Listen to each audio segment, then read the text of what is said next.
আপনি তো দেখেই থাকবেন অনেক ইউটিউবার তাদের ভিডিওর মধ্যে এনিমি ক্যারেক্টার ব্যবহার করে থাকেন। বেশিরভাগ ইউটিউবার এই ধরনের ক্যারেক্টার ব্যবহার করে থাকে। তাদের থেকে আলাদা কিছু চিন্তা করতে যেয়ে এই ধরনের ক্যারেক্টার খুঁজে পেলাম। এই সকল ক্যারেক্টার অনেক কম ইউটিউবার ব্যবহার করে থাকে। এমনকি এই ধরনের ক্যারেক্টারগুলো দেখতে খুবই আকর্ষণমূলক হয়। এই ভিডিওতে আমি আপনাকে হাই কোয়ালিটির মার্কস টকিং ক্যারেক্টার তৈরি করা শিখাবো। প্রম্পট লেখা, ইমেজ জেনারেট, কথা বলানো পর্যন্ত সবকিছুই আমরা ফ্রিতে ব্যবহার করব। সবার প্রথমে এমন একটি ইমেজ তৈরি করা শিখব যেটি আপনারা স্ক্রিনের উপর দেখতে পাচ্ছেন। এর জন্য আমরা চলে যাব চ্যাটজিটিপিতে।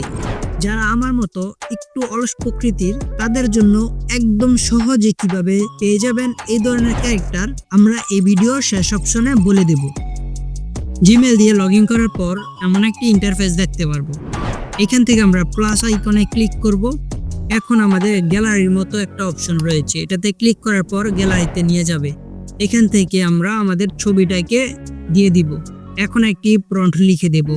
এটা লিখে সাবমিট করার সাথে সাথে একটি ইমেজ তৈরি করার জন্য আমাদেরকে প্রম্পট লিখে দিবে। এই প্রম্পটটিকে আমরা কপি করে নেব। কপি করা হয়ে গেলে চ্যাটজিটিপি থেকে আমাদের কাজ কমপ্লিট। যে কোনো ব্রাউজারে গিয়ে সার্চ করব অ্যাডোবি ফায়ারফ্লাই। সার্চ করার পর এমন একটি ইন্টারফেস দেখতে পারবো। প্রথম লিংকে ক্লিক করব। এখন আমরা create with firefly A click করব। এখন আমরা এমন একটি ইন্টারফেস দেখতে পারবো। এখান থেকে খেয়াল করলে দেখব প্রম্পট লেখা। এখানে ক্লিক করে আমাদের কপি করা আনা লেখাটাকে এখানে বসিয়ে দেব। শুধু বসালেই হবে না, এখানে আমরা লিখব 3D ইমেজ। লেখা হয়ে গেলে সাবমিটে ক্লিক করব। এখন আমরা দেখতে পারবো 4টা ইমেজ কিন্তু আমাদেরকে তৈরি করে দিচ্ছে। এই ইমেজগুলো ভালো লাগলে এখান থেকে আমরা ডাউনলোড করে নিব।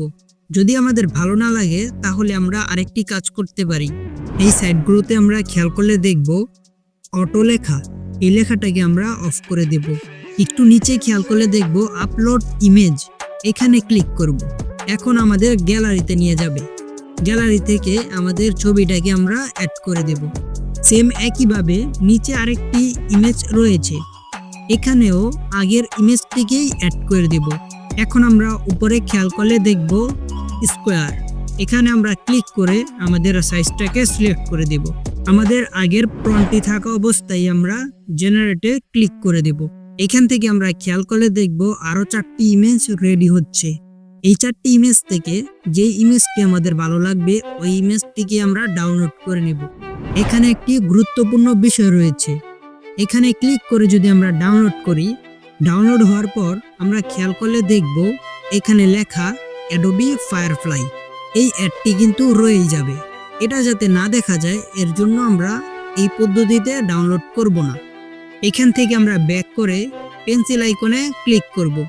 এখন আমরা খেয়াল করলে দেখব ক্রিয়েট সোশ্যাল পোস্ট, এই অপশনে ক্লিক করব। এখন আমরা এমন একটি ইন্টারফেস দেখতে পারবো। একটু ওয়েট করব, তারপর খেয়াল করে দেখব এমন একটি ইন্টারফেস। আমাদের ইমেজটিকে দেখা যাচ্ছে। ইমেজের মধ্যে আমরা ক্লিক করে ধরে রাখব। ডাউনলোড অপশন আসবে, এখানে আমরা ডাউনলোড করে নেব। এখন যদি আমাদের ইমেজটাকে দেখি তাহলে দেখতে পারবো অ্যাডোবি ফায়ারফ্লাই এই অপশনটি চলে গেছে।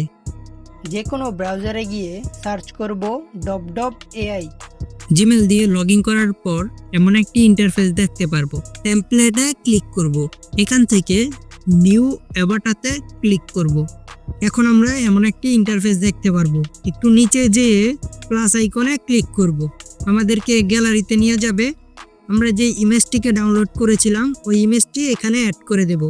ছবিটি অ্যাড হয়ে গেলে আমরা আবারও উপরের দিকে চলে যাব। উপরে গিয়ে এখানে দেখতে পারবো কিছু লিখতে হবে। আমরা এখানে যে লেখাটাই লিখব ওই লেখাটাই কিন্তু আমাদের ভয়েস রেকর্ড হবে। এখানে চাইলে আমাদের স্ক্রিপ্টটিকেও লিখে দিতে পারি। আপনাদেরকে বোঝানোর জন্য আজে বাজে কিছু লিখে দেখাচ্ছি। লেখা হয়ে গেলে আমরা নিচে চলে যাব। এখানে আমরা দেখতে পারবো জেনারেট টকিং ফটো, এখানে আমরা ক্লিক করব। একটু ওয়েট করব, দেন আমরা দেখতে পারবো আমাদের ক্যারেক্টারটি তৈরি হয়ে গেছে। 3 ডটে ক্লিক করব, এখান থেকে ডাউনলোড অপশনে ক্লিক করে দেব। এ তো গেল আমাদের ক্যারেক্টার তৈরি করার কাজ। এখন যারা এই ধরনের ক্যারেক্টারগুলো তৈরি করতে চাচ্ছেন না বাট আপনার ভিডিওর মধ্যে ব্যবহার করতে চাচ্ছেন, তারা আমাদের টেলিগ্রাম চ্যানেল থেকে নিয়ে নিতে পারেন। আমাদের টেলিগ্রাম চ্যানেলের লিংক ডেসক্রিপশন বক্সে দেওয়া রয়েছে।